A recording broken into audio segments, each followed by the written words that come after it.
నమస్తే. ఇన్నాళ్ళు నన్ను సపోర్ట్ చేస్తూ, ఎంకరేజ్ చేస్తూ మీ ప్రేమని నాకు అందిస్తున్న ప్రతి ఒక్కరికి కృతజ్ఞతలు. అలాగే ఈ వీడియో కూడా ఖచ్చితంగా మీకు ఉపయోగపడుతుంది. లైక్, షేర్ అండ్ సబ్స్క్రైబ్ చేసి మీ సపోర్ట్‌ని నాకు అందించండి. అలాగే ఈ వీడియో పట్ల మీకున్న అభిప్రాయాన్ని కామెంట్ సెక్షన్‌లో కామెంట్ చేసి తెలియజేయండి. ఇప్పుడు వీడియోని చూద్దాం.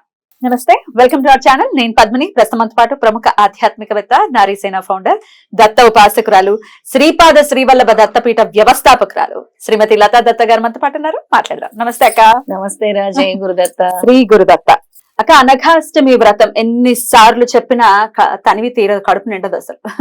అనఘాష్టమి పవర్ గురించి చెప్పటం అనేది వర్ణనాతీతం, మన చెప్పలేం అసలు.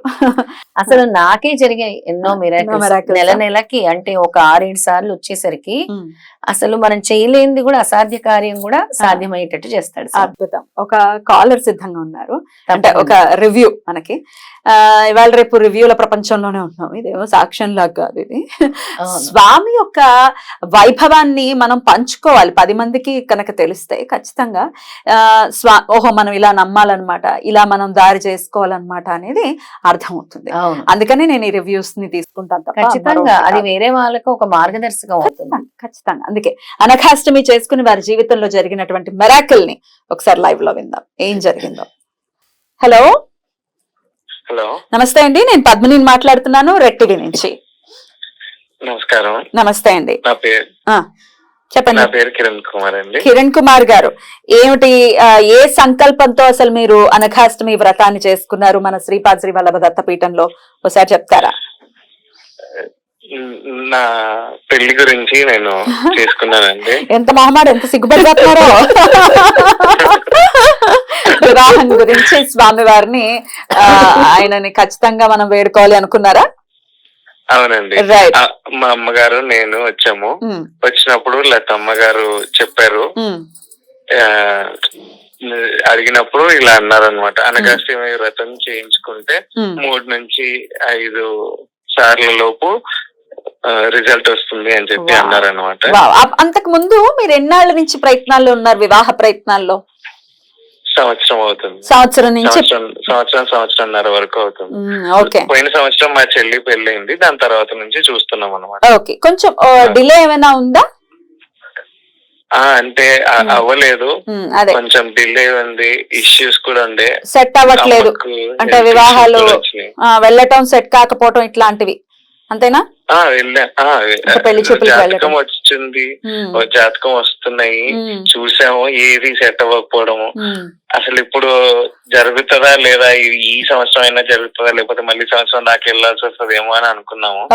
కానీ దత్తపీఠంకి వచ్చిన తర్వాత అమ్మగారు చెప్పారు, ఇట్లా 3 నుంచి 5 మధ్యలో అవుతుంది అన్నట్టుగా మూడోసారి నేను పూర్తి చేసుకున్న తర్వాత నాకే ఫోన్ వచ్చింది వాళ్ళ దగ్గర నుంచి, ఇట్లా మీ జాతకం వచ్చిందండి, చూసాము అని చెప్పి. Wonderful, wonderful. ఇంతకీ సెట్ అయిపోయిందా?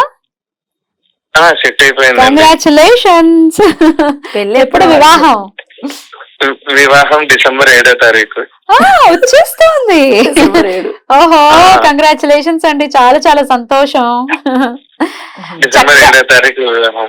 అంటే జాతకాలు కలవటం, మీకు అమ్మాయి నచ్చటం, అమ్మాయికి మీరు నచ్చటం అన్ని సాఫీగా జరిగాయి అంతేనా? అన్ని సాఫీగా జరిగాయి. నాకే అంటే నా దాకా రావడం అనేది నేను ఊహించలేదన్నమాట.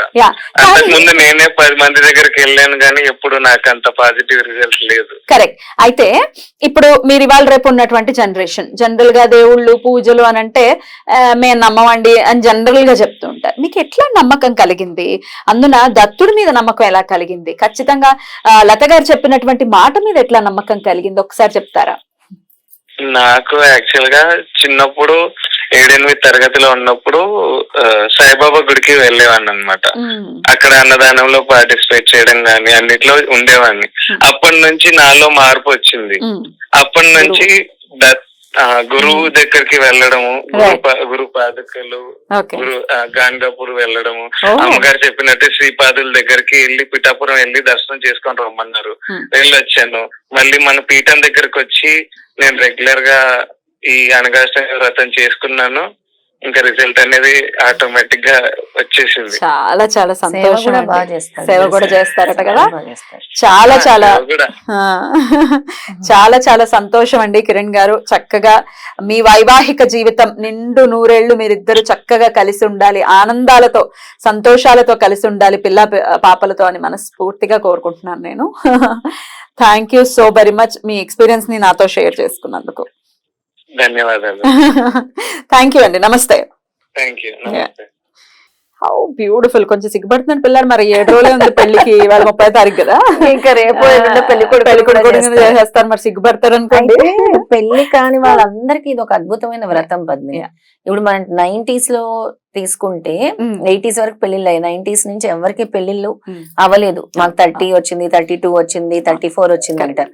అలాంటి అమ్మాయిలు అబ్బాయిలు అందరూ ఖచ్చితంగా ఈ వ్రతం చేసుకోవాలి అని నేను చెప్తాను. ఖచ్చితంగా స్వామి చూపించిన మార్గం దానికి ఓ ప్రత్యామ్నాయం ఇచ్చారు స్వామి మనకి, దాన్ని మనం ఫాలో అవటమే. అయితే కోరిక ఏదైనా అవనియండి, కోరిక వివాహాలు, ఉద్యోగాలు, ఆరోగ్యము, అష్టైశ్వర్యాలు, అదే ఇంకా మనశ్శాంతి, ఒకటేంటి ఏదైనా సంకల్పం నువ్వు ఏదైతే పెట్టుకొని భగవంతుడిని అడుగుతావో అక్కడ నిష్ఠాగరిష్టంగా నువ్వు ఈ వ్రతాన్ని ఆచరిస్తావో, నాకు ఇది పూర్తి విశ్వాసంతో నువ్వు చేస్తావో, ఇలా వండర్ఫుల్ రిజల్ట్స్ వస్తాయి. ప్రతి అష్టమికి బహుళపక్ష అష్టమికి మన శ్రీపాద్ శ్రీవల్లభ దత్తపీఠంలో కూడా లత గారి ఆధ్వర్యంలో అనఘాష్టమి వ్రతాలు జరుగుతూనే ఉన్నాయి సామూహికంగా. మాకు తెలియదండి ఎలా చేసుకోవాలో ఏంటో, దత్తపీఠంలో చక్కగా వచ్చి చేసుకోవచ్చు. అందున ఇక 23వ తారీఖు డిసెంబర్ 23వ తారీఖు అసలు సిసలు అనఘాష్టమి కూడా వస్తుంది. అంటే సంవత్సరంలో మార్గశీర్ష మాస అష్టమి పౌర్ణమి వెళ్ళిన తర్వాత వచ్చే అష్టమి రోజు ఖచ్చితంగా చెయ్యాలని స్వామివారు చెప్పారని లాస్ట్ ఎపిసోడ్స్ లో మేడం గారు చెప్పడం కూడా జరిగింది. కాబట్టి మరి ఫస్ట్ టైం చేయాలి అనుకునే వాళ్ళు కూడా చేసుకోవచ్చు, ఖచ్చితంగా చేసుకోవచ్చు. పెళ్ళైన జంటలు, మొన్నటి వరకు అబ్బాయి వచ్చాడు, ఇప్పుడు ఇద్దరు వస్తారు, దంపతులు వస్తారు. అయితే జటిలమైన సమస్యల్ని కూడా దత్తుడు తృణప్రాయంగా అలా తీసి పడేస్తారు అనటంలో ఎటువంటి సందేహం లేదు. ఒక్కసారి మీరు ఆ మార్గంలో వెళ్ళి చూడండి. నేను స్వామి చెప్పినవే చెప్తాను పద్మిని. మనము దేవతలం కాదు, స్వామి చెప్పిన మార్గాల్ని మనం అనుసరించాలి. స్వామి మనకి ఎన్నో స్ఫురణకు తీసుకొస్తారు. భగవంతుడు మనతో మాట్లాడాలి అనంటే ఎన్నో జన్మలు ఎత్తాలి. అలా కాకుండా ఆయన మనకి స్ఫురణ కల్పిస్తూ ఉంటారు. ఆ స్ఫురణని ఈ విధంగా వాళ్ళతో చేయించు, ఈ విధంగా వాళ్ళతో చేయించు, ఈ విధంగా వాళ్ళతో చేయించు, వీళ్ళ ఆర్థికంగా అంటే లక్ష్మీ కుబేర చేయించు, వీళ్ళకి అనగాష్టమి చేయించు, వీళ్ళకి హోమం చేయించని స్వామి మనకి సూచిస్తూ ఉంటారు. ఆ సూచనలు వీళ్ళు ఫాలో అయితే తప్పకుండా జరుగుతాయి. జటిలమైన సమస్యల్లో బాగా ఈ మధ్య కాలంలో ఎక్కువ ఇబ్బంది పడుతున్నది అంటే జంటల్లో అయితే, మాకు సంతానం లేక మేము ఇబ్బంది పడుతున్నామండి, ఇన్నేళ్ళు అయిపోయింది, IVF చుట్టూ తిరుగుతున్నాం, లక్షలు పోసేసాము, అయినప్పటికీ సంతానం నిలవట్లేదు అనుకునే వాళ్ళకు కూడా అనఘాష్టమి. లక్షలు సంపాదిస్తారు, భగవంతుడి దగ్గర వేల కోసము ఆలోచిస్తారు. అంటే 1000 కాదు, ఒక 500, 1000 కాదు, ఖర్చు పెట్టి కూర్చొని మీ వ్రతాన్ని చేసుకోండి. దాని రిజల్ట్ చూడండి. మీరు అంతే హాస్పిటల్ చుట్టూ మీరు ఖర్చు పెడుతున్నా మీ ప్రారంధ కర్మ తొలగినప్పుడే మీకు సంతానం కలుగుతుంది. ఖచ్చితంగా సంతానం కలగాలంటే ప్రారంధ కర్మలు, గత జన్మ కర్మలు, అన్ని కర్మలు ఏవైతే ఉన్నాయో అవి తొలగాలి అంటే అనఘాలక్ష్మియే శరణ్యం. రైట్. ఇట్లా జటిలమైన మీ సమస్య ఏదైనా కేర్ ఆఫ్ అడ్రస్ అనఘాష్టమి అని కనుక అనుకుంటే ఖచ్చితంగా స్వామి కాపాడి తీరుతాడు, అందులో సందేహం లేదు. 100%. చాలా సంతోషం. పిల్లవాడికి చక్కగా పెళ్లి కుదరటం అనేది చాలా ఆనందాన్ని ఇచ్చింది. కృతజ్ఞతలక్క. నమస్తే. నమస్తే.